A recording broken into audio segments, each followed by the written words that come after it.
साथियों आज क्लास में आपके मासिक परीक्षा सितंबर के फिजिक्स के आंसर की देखने वाले 100% सही। जो भी साथी चैनल पर नए हैं चैनल को प्लीज़ सब्सक्राइब कर लीजिए क्योंकि अपना परिवार जल्द ही 1000 का होने वाला है। साथियों ज़रूर सब्सक्राइब कर लीजिए अपने परिवार को बढ़ाने के लिए। ठीक है, चलिए एक करके सही प्रश्नों का हल करते हैं। साथियों लिखा गया एग्जाम में प्रश्न कि आर त्रिज्या तथा एन फेरो वाली वृत्ताकार कुंडली में जिसमें आई धारा प्रवाहित हो रही है, जिसके केंद्र पर चुंबकीय क्षेत्र समानुपाती होता है। चुंबकीय क्षेत्र साथियों आई और 1/r के समानुपाती। ऑप्शन नंबर सी इसका सही हो जाएगा। ठीक है, अगला क्या प्रश्न पूछा गया देखिए। अगला प्रश्न है साथियों कि एक 5 टेस्ला वाला चुंबकीय क्षेत्र बराबर होता है, तो एक 5 टेस्ला और 5 वेबर प्रति मीटर। ऑप्शन नंबर ए इसका सही हो जाएगा। 3 नंबर प्रश्न है कि आर त्रिज्या के वृत्ताकार पथ पर एक समान चाल भी से घूमते हुए इलेक्ट्रॉन का चुंबकीय द्विध्रुव आघूर्ण बराबर होगा, तो इलेक्ट्रॉन का चुंबकीय द्विध्रुव आघूर्ण बराबर साथियों ऑप्शन नंबर ए इसका सही हो जाएगा। देखिए अगला क्या प्रश्न पूछा गया है। 4 नंबर प्रश्न है साथियों कि समान गतिज ऊर्जा युक्त प्रोटॉन तथा अल्फा किसी एक समान स्थायी चुंबकीय क्षेत्र में प्रवेश करते हैं, तो यदि यदि उनके तय द्वारा की गई वृत्तीय पथ की त्रिज्या क्रमशः इतनी है तो हो बताना हमें कितना होगा साथियों उनकी त्रिज्या का अनुपात। ठीक है साथियों, इनके बताना है।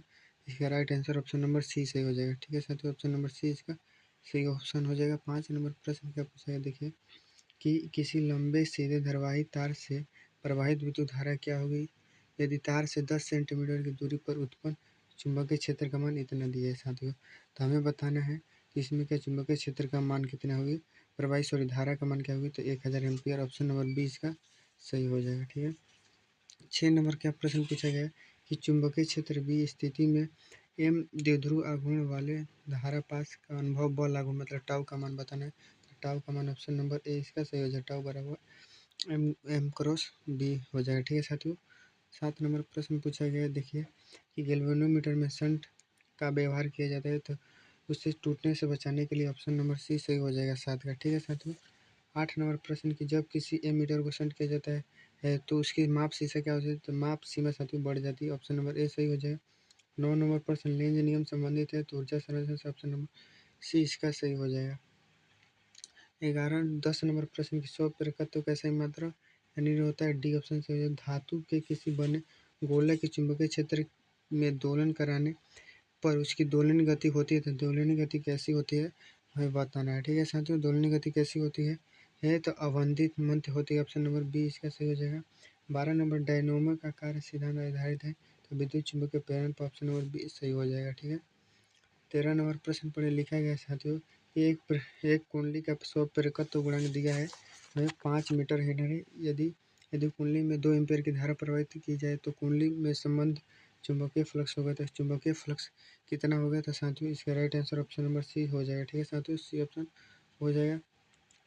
14 नंबर प्रश्न पूछा गया है एक चुंबक एक बंद चालक के निकट स्थित है, चालक में धारा उत्पन्न की जाती है, यदि चालक में कब धारा होगी तो उनके बीच सापेक्ष गति होगी। ठीक है, ऑप्शन नंबर डी सही हो जाए, सापेक्ष या अपेक्ष साथियों। ठीक है, 15 नंबर प्रश्न किसी धारावाही प्रेरित संबंध में चुंबकीय ऊर्जा तथा धारा के बीच संबंध होता है, तो ऑप्शन नंबर डी इसका सही हो जाएगा। ठीक है, ऑप्शन नंबर डी सही हो जाएगा। 16 नंबर प्रश्न पूछा गया साथियों कि परावर्तवर्ती धारा का मूल माध्य वर्ग मान उसके शिखर मान के अनुपात होता है, तो √2 होता है। ऑप्शन नंबर ए सही है। आभासी धारा बड़ा होती है तो शिखर धारा बटे में √2। ठीक है, 18 नंबर प्रश्न है कि प्रत्यावर्ती धारा विद्युत धारा का समीकरण होती है, मतलब एक प्रत्यावर्ती विद्युत धारा का समीकरण हमें बताना है, जिसमें बताना है साथियों आई बराबर दिया है 0.100 साइन 100 पाई टी दिया है। विद्युत धारा की आवृत्ति होगी, तो विद्युत धारा की आवृत्ति कितनी होगी हमें यह बताना है। तो ठीक है साथियों, विद्युत धारा की आवृत्ति कितनी होगी, तो 50/18। ऑप्शन नंबर बी सही हो जाएगा, बी ऑप्शन सही हो जाएगा। 19 नंबर प्रश्न लिखा गया साथियों एलसीआर परिपथ का प्रतिबाधा होता है, तो ऑप्शन नंबर डी इसका सही हो जाएगा। ठीक है साथियों, ऑप्शन नंबर डी सही हो जाएगा। 20 नंबर प्रश्न तप्त तार एमीटर मापता है प्रत्यावर्ती धारा का, क्या मापता है हमें यह बताना है। ठीक है साथियों, तो वह वर्गमात मूल्यमान मापता है। ऑप्शन नंबर डी सी सही हो जाएगा इसका। 21 नंबर प्रश्न है साथियों कि प्रत्यावर्ती धारा साथियों 21 नंबर प्रश्न प्रत्यावर्ती धारा परिपथ में अनुनाद की स्थिति में धारा और विद्युत वाहक बल के बीच कालांतर होता है, तो शून्य हो जाता है। 21 का ऑप्शन नंबर सी सही हो जाएगा।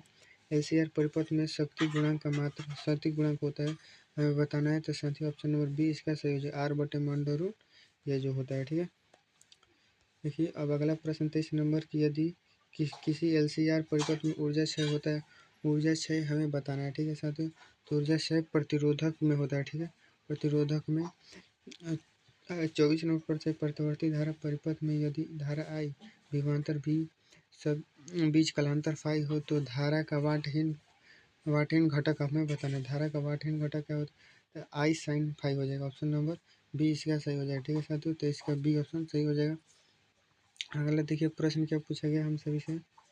अगला प्रश्न है साथियों कि पार्थवर्ती विद्युत वाहक बल दिया इतना साथियों, शिखर मान 10 वोल्ट तथा आवृत्ति दिया है 50 हर्ट्ज, समय इतना दिया तो सेकंड का तात्कालिक विद्युत वाहक बल का मान कितना होगा हमें यह बताना है। तो ऑप्शन नंबर इसका 5√3 सही हो जाएगा। ठीक है साथियों, ऑप्शन नंबर 5 बी सही हो जाएगा। अगला 6 नंबर प्रश्न 26 नंबर प्रश्न निम्नलिखित में से कौन सबसे अधिक आवृत्ति की विद्युत चुम्बकीय तरंग है? कौन सबसे अधिक आवृत्ति की विद्युत चुम्बकीय तरंग है और यह बताना है। ठीक है साथियों, तो gamma Kiran option number A सही हो जाएगा। एक्स किरणें बनी होती है तो किससे बनी होती है? तो साथियों विद्युत चुम्बकीय विकिरण से बनी। ऑप्शन नंबर सी इसका सही हो जाएगा। 28 नंबर देखिए प्रश्न है कि विद्युत चुम्बकीय तरंग के संचरण की दिशा होती है, तो विद्युत चुम्बकीय तरंग की संचरण की दिशा किधर होती है हमें बताना है। तो देखिए ऑप्शन नंबर डी इसका सही हो जाएगा। 28 का ऑप्शन नंबर डी सही हो जाएगा। ठीक है, 29 नंबर प्रश्न है कि एक्स किरणें के तरंग दैर्घ्य क्रम होता है, तो तरंग दैर्घ्य क्रम कितना होता है हमें यह बताना है। तो इसका आई हो जाएगा। ठीक है साथियों, 1 एम्पियर हो जाएगा। ठीक है, 30 नंबर प्रश्न की किसी द्रव्यमान माध्यम में विद्युत चुम्बकीय तरंग चाल निर्भर नहीं करता। किस पर निर्भर नहीं करता है साथियों? तो ये इसकी आवृत्ति पर निर्भर नहीं करता है। साथियों जो भी चैनल पर नए भी सब्सक्राइब न किया तो जरूर सब्सक्राइब कर लीजिए। जल्दी ही परिवार अपना 1000 का होने वाला है साथियों, तो जरूर सब्सक्राइब कर लीजिएगा। ठीक है, 1000 का जल्दी ही परिवार होने वाला है, सब्सक्राइब कर लीजिएगा। चलिए धन्यवाद।